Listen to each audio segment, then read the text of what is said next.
And I'm going to show you this character. This was done by Heidi, which was one of our students. And she did her. And you can see all the different parts that she has for her. Started off with this model sheet. Let's turn everybody off. I got the head on up here. Look at all those layers, right? It's a lot of layers. But that's the process. You know, when you're going to be an animator, you have to go through, you know, and take the time to do all this. So if I turn on her model sheet, here's her model sheet. And she took the 3/4 view, in this case, and broke it apart into the legs. So she had a skirt. She had upper legs, lower legs, foot, upper arm, lower arm, hand, head. There's a lot of different things going on here. What nice thing about doing it this way, we look at this character. She is pretty fairly designed, intricate design. If you had to animate these stripes on her legs in full animation, that's a lot of lines to keep track of and making sure they stay and they work nice. And even her face and what she has going on there. You know, you look at there how that head is broken apart. There's a lot to it. So doing it in this cutout, you could do different things. And the same thing, we go back to that kid. I didn't point it out. Oh, this is Photoshop. Where we got my animate. I did textures on the kid. So he has his snakeskin shirt and snakeskin and tiger pants. Who knew Tiger King was going to be popular here? But we have these. So what these were just take screen captures of small little swatches of the snakeskin, and then you can bring it into Animate, import it in, and then convert it into a fill, and even put a little shadow on it. So that, but to animate that traditionally, I couldn't do it. It was just too much detail in there to do frame by frame animation. But in this cutout style, you can have something a little more exotic without even thinking of that term so much, but there it is. So you can see in Heidi's, it was there. Let me just do one other thing. I'll show you what Heidi's final one looked like.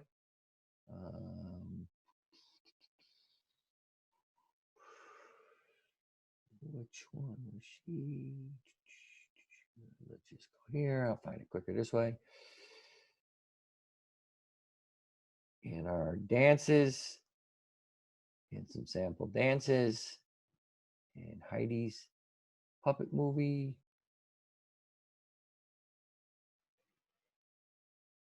So this is what she ended up doing as her dance. Is that character broken apart? Now she broke apart front views, 3/4 views, side views. Heidi was someone that did a lot of work. Not expecting everyone to do it, and she is a little more complicated. But you see how you got upper arm, lower arm, hand, and the joints are bending, and that's what's giving us our movement.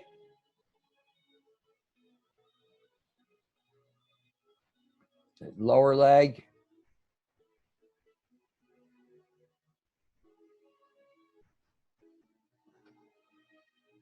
And she's in popping from a front head to a 3/4 head in here. 3/4 head here. And then she pops back to her front head there. She has her skirt is separate, so that's moving separately from the body.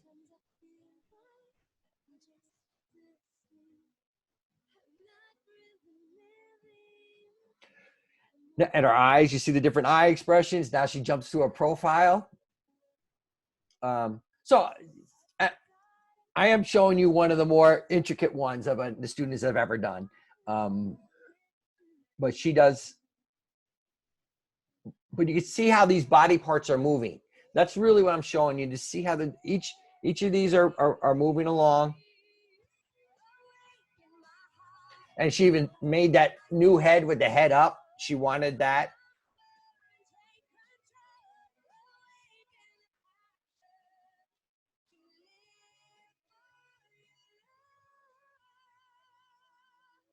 It is cutout animation. And it was a start, you know, starting somewhere. But you can see, you know, the eyes in there that she didn't work, making that all work.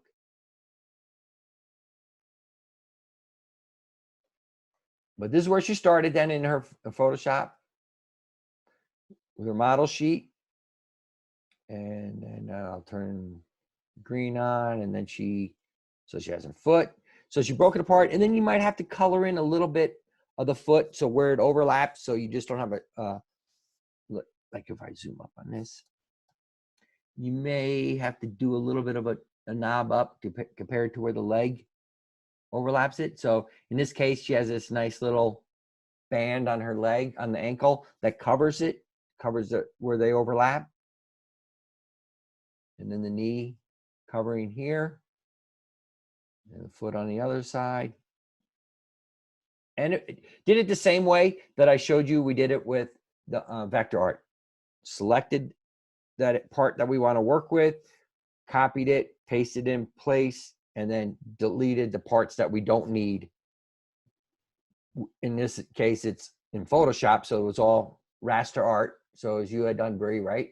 So she did this in here, and it worked. The disadvantage of doing it, the one advantage is you can kind of color a little differently. The disadvantage is that you're scaling. You know, you got to be careful how much you can scale it up and down. You're limited when you get into doing it that way. So the legs, and then we have arms, hands, and she did 2 different hands. So I'll get into this a little bit. That gets a little more complicated when you're doing classic tweens. On this, you can swap out, say I want hand number 1. Just as when we did our lip sync, we swapped out the different mouths that we wanted. You could do that with hands and arms also. So she did 2 different hands there, upper arm, got the torso. And it is nice to keep, and the neck has this little bit of overlap. So when the head covers it, added that little bit here. She has her skirt. The other arm on top, lower part of the arm. There, hand. And we have the head. So head 2 is the whole head together here. And if I turn off head 2 for a second, then she took the head and did the base of the head. So there's your base, and then the mouth. Then she can create the different mouth shapes that she wanted for the mouth here, and the eyes. And then you can create your different eyes as overlays on top. So how many guys are getting freaked out thinking this is a lot of work?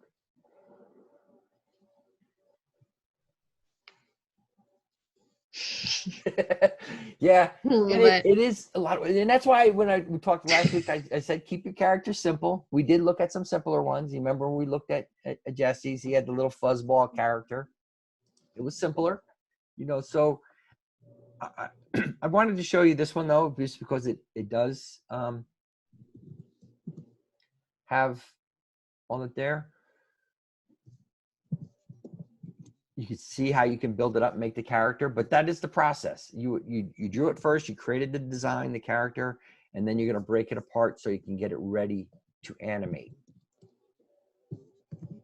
But this assignment is just breaking it apart. It is a shorter assignment, so I have a week. So we'll see where everyone is by next week, and I may extend out some things. We'll just see how it's going. It is different. I know we miss our Cintiqs. Miss being in the classroom. And yours looks more detailed than these ones you're saying? No, like it looks kind of more detailed, like some of these ones compared to some of the ones we saw that don't have much detail in them. Okay.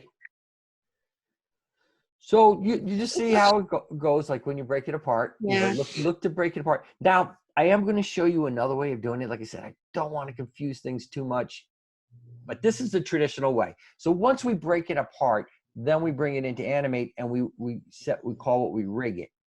So we're going to create the different mouths. So the assignment is you do have to create at least 3 different eyes. So you have an open eye, a shut eye, and then a halfway eye. So there you got your blink, right? So you can create more eyes if you want to look left and right and doing different things with what you're doing. You only have to pick one view to do this with.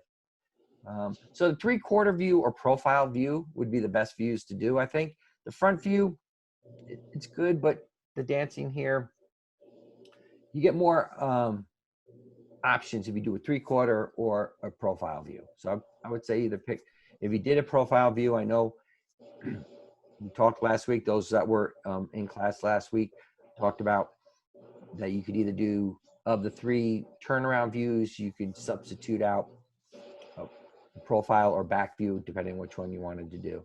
But you did have to do a 3/4 view. So if you did the 3/4 and you don't have a profile, I would do the 3/4 view for this project, because you have more flexibility of what the character can do. And you're straight on, it's a little stiff. 3/4, you're getting a little more flexibility. How's this translating over? We'll see. But that's what you're going to break it apart. You're going to create the different mouths. It does say you have to create the different mouth positions. The different mouth positions are in, you know what? I'll just do file new, just to start over. Just do it. Boom. We want to work with, in this case, when we're going out to video, we're going to work with the ActionScript 3 files. So I'm going to have I'm going to use my template of 1280, 720, the HD template. So width of 1280, height 720. Frame rate right now I set to 15. That's okay. That's like on 2s, we would call that when we're animating. So I'll go 15 in ActionScript 3. Create. So I have this blank. Now I'm going to import that Photoshop file in. So file, import to library. 1. Here, sample puppet files. I think it was this one. Yep. So what's this one? Where's the one I just saved? We go date modified. So that's what I just saved. Go here, say open. And then it brings this. We want to bring everything in. I'll bring it in all together. I'll bring everything is turned on. I don't need to bring this green in. I could bring the background in. I'll bring that. That's the original model sheet. So I want animate layers. Your choices are single animate layers, keyframes. In this case, I want them as all layers. So it should bring them in with all those layers. So I click animate layers. And I'm not going to create a movie clip right now. I'm just going to keep that. I can't see I'm going to hit enter to see if it works. I might have to unplug my second screen. It brought it in. All right, so let's see what it brought it in as. My library. And if I click on this, it made a movie clip. So if I click on that movie, or it made it, it's not a movie, that's a graphic symbol. So it made a graphic clip. And so here's all my layers, all in layers. It brought them in all in the layers. Got my eye 1, mouth 1, head base, head 2. That was the head all combined, all my different body parts that we were just looking at in Photoshop. So brought those all in. Yeah, one way to get control of doing something like this, and then you can move things around. But if I select all these layers,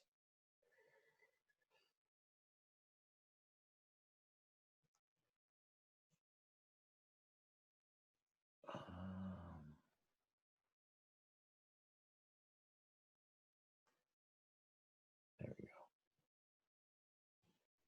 So I have a background, all these layers here. For right now, I can select this one all the way down to the right foot. I don't need the background for right now. It's in the document for what I'm doing now. I just want to look at the character. So I'm going to right click on the layers selected. And I'm going to copy the layers. And if I come back out to my stage, my scene 1, with this selected, right click and paste layers. So now I have everybody here. Zoom out to 25%. Find everybody. So there she is compared to my scene size.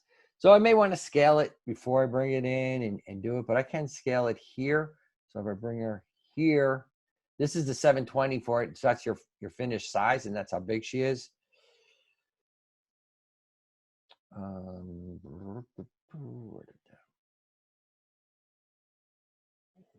did those properties go? They did rearrange things a little bit in the newer version. It used to be my scaling properties here. I can go window, transform. I got my transform here. Okay, add that over here.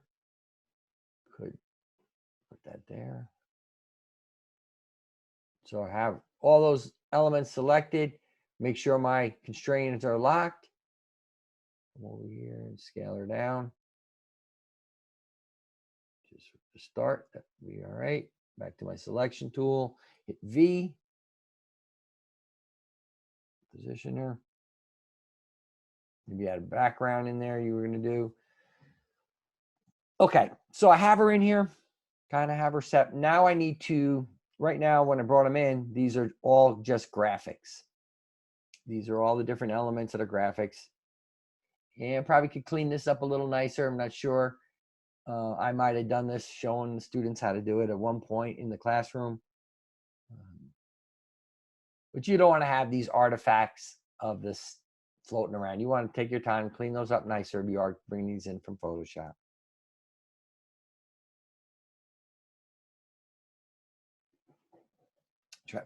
But right now, they are just bitmaps in here. So I do have to convert them to symbols. So the process, you have to go through and select them.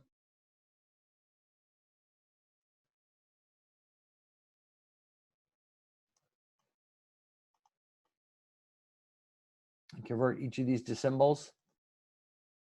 So if I take the body here, let's see, properties, what is it telling me? It's a bitmap. Now I don't want this here. So close group.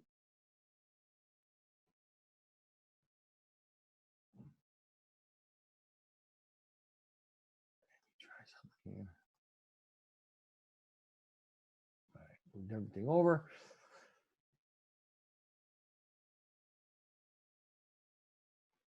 So it is telling me it's a bitmap. So I want to convert that to a symbol. So depending on your keys on your keyboard on the Mac, I have to do function F8. You might just have to hit F8 depending on your keyboard. But F8 is go to modify, convert to symbol, and F8 is your quick key. So you can do it this way, modify, convert to symbol, or hit the F8.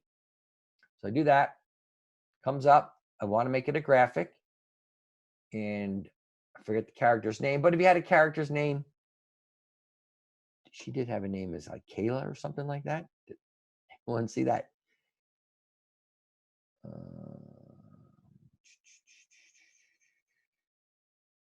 Sorry, guys. Know what's going on there, Puppet? She didn't give it a name there.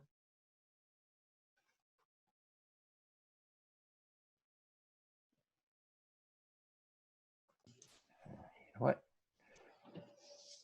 Her name's Kayla. Spelt like that because that's how I spell Kayla.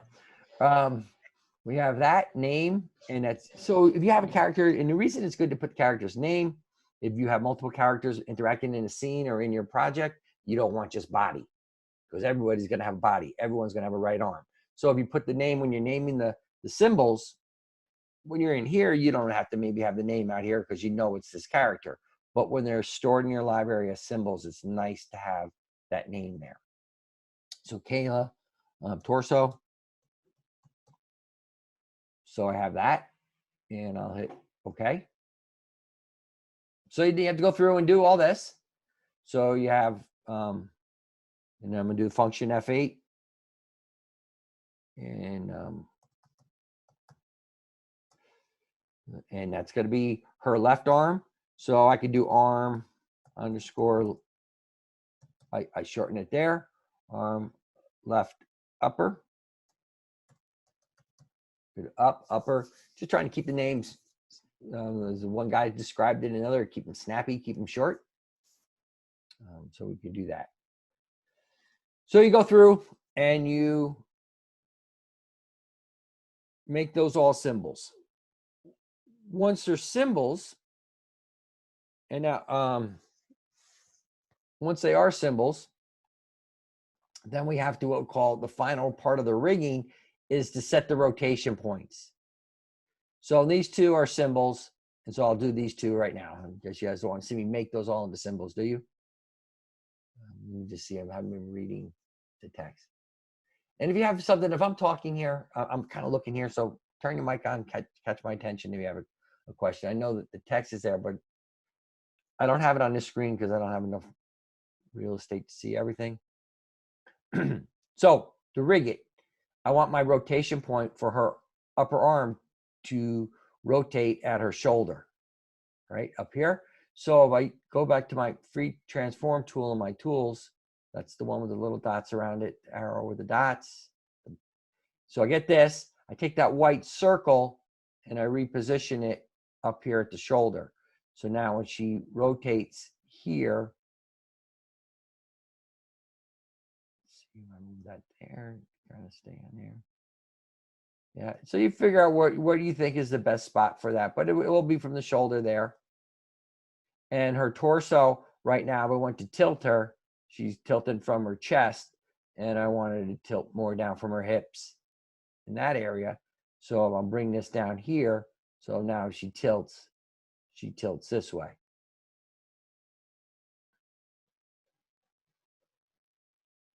So that's what we're going to do on the head. But she's going to, on this head, I'm selecting the head, the base head. Let's turn off these other heads. Let's Z on that. Let's do that, and that. So if I select head 2, this head, and I want to tilt it, that doesn't, she's tilting from her forehead. That's not right. She's gonna tilt for where she connects down to her neck. So if she tilts her head, and I could sheet that down a little. So I'll use my arrow keys. I got to be careful I don't go too far up, but I'm still seeing neck there. So that's where you want to go through and rig the character. So if I do this arm lower left object, it's still a bitmap. So I need to create that into a symbol, function F8 on my keyboard. And it's Kayla. Maybe we could put that into the cut. Kayla arm left. I did a underscore there. Keep it consistent. Arm left lower. Graphic symbol. And then in this case, I want to do that. I'll put that. But you want to convert them to symbols first before you start moving around. Because if I do it here, it's a bitmap, and then they convert it to a symbol, then I'll have to reset that rotation point again. So you want to do them into symbols first. So I put this rotation point for the elbow. Sometimes it's hard to grab it, but it's there. So if it was going to rotate from her elbow.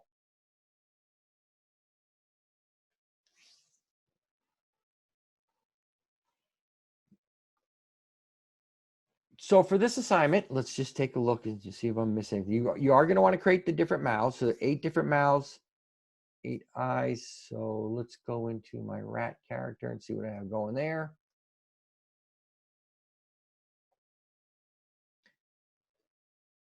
So the rat character is done a little different. It did the arms as whole elements and not broken apart. Now these could easily be broken apart into the way we just did it. But if you did it this way, then you would swap out. So I have this arm here. Did I have that with these other arms? Let's just see. I think I did. Yep. So I have a couple different arms on this rat. So there's an arm just bent at this angle. The next arm, it's lifted up with the fist closed, straight with the fist closed, a little more of an angle with the fist closed, the hands open. So the difference between these two is really just a hand. But I could swap out those different arms the same way. And I'm not going to get into that today so much, but you can build them out and swap out these elements. So, but you have to draw them all, right? So then you have to draw all those different arms and color all those different arms. So it is a little more complicated, but then you can pull them in as you need them in your animation. Go to, did I open that one? Yeah, the lifeguard.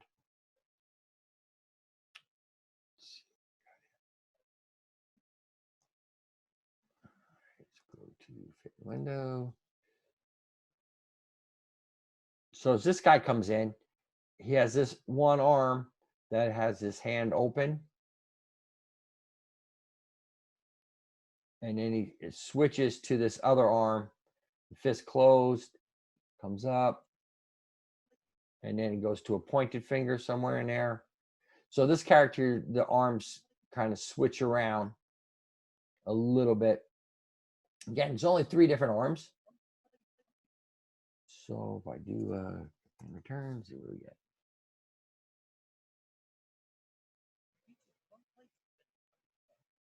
And that's the quick scene there. He has the different arms going. Yeah. So that's one way you could swap them out, and that's used in different places. This is simple though. It's only 3 different arms. So I double click on them. And if I double click on this arm, you can see that there's a couple different arm shapes. These are ones that were drawn but never colored in and never used. So they were drawn, sketched out, but never used. But the only ones that were used were these 3. This one, and that one. So if I go back out a layer, and where's that arm? Is here. And then it gets to this one, and then we can switch it. So that's using the frame picker. So then if I didn't want that arm and I wanted this arm, I could switch it.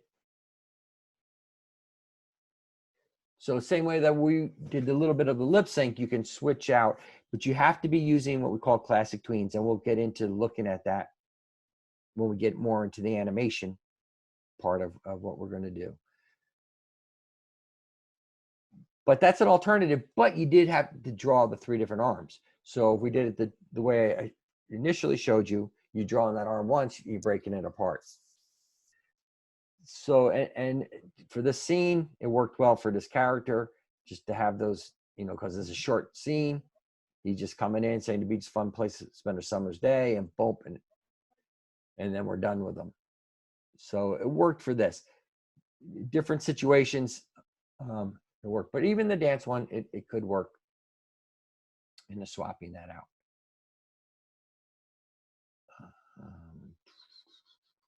Move that down. This character is from Edgar and Ellen. Did I've shown you these before? It could just be filled plain, so it doesn't have to have shading. No, it doesn't. It could be plain. It does not need shading. I do want you to keep it fairly simple. I mean, I'm showing you options that you could do it, but it does not need to have shading. When the Photoshop piece is bringing them into Photoshop, we want to have them. No, you don't need to convert them to vector art. So when I did Heidi's, so Heidi's character, I imported in that Photoshop document. All I did was convert those bitmaps into symbols. So you do have to convert them into the graphic symbols, as I was doing with I did the body, the upper arm, and the lower arms. But they could stay as bitmaps. You don't need to convert them. And actually, it's better because when you convert bitmaps to vector art, the vectors are looking for so many different points. It makes that file size really large. Vectors work well when you have less points and there's less information to keep track of. So you don't need that. So let me catch up on there. So with her, she has these separate braids. So they're behind her head. So we go here, they're rigged up here so they can swing behind her head. But she has her lower arm, her hand. And actually that should be down there. These are actually one of the first ones that we did. We did all kinds of traditional animation, and so it came out with this new program called Flash.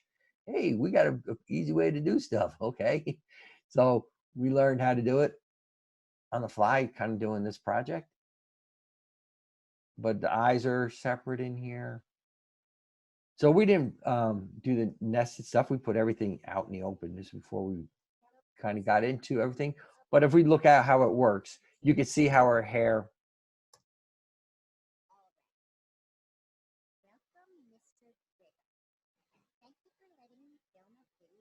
This table would be here. But you see how these are moving.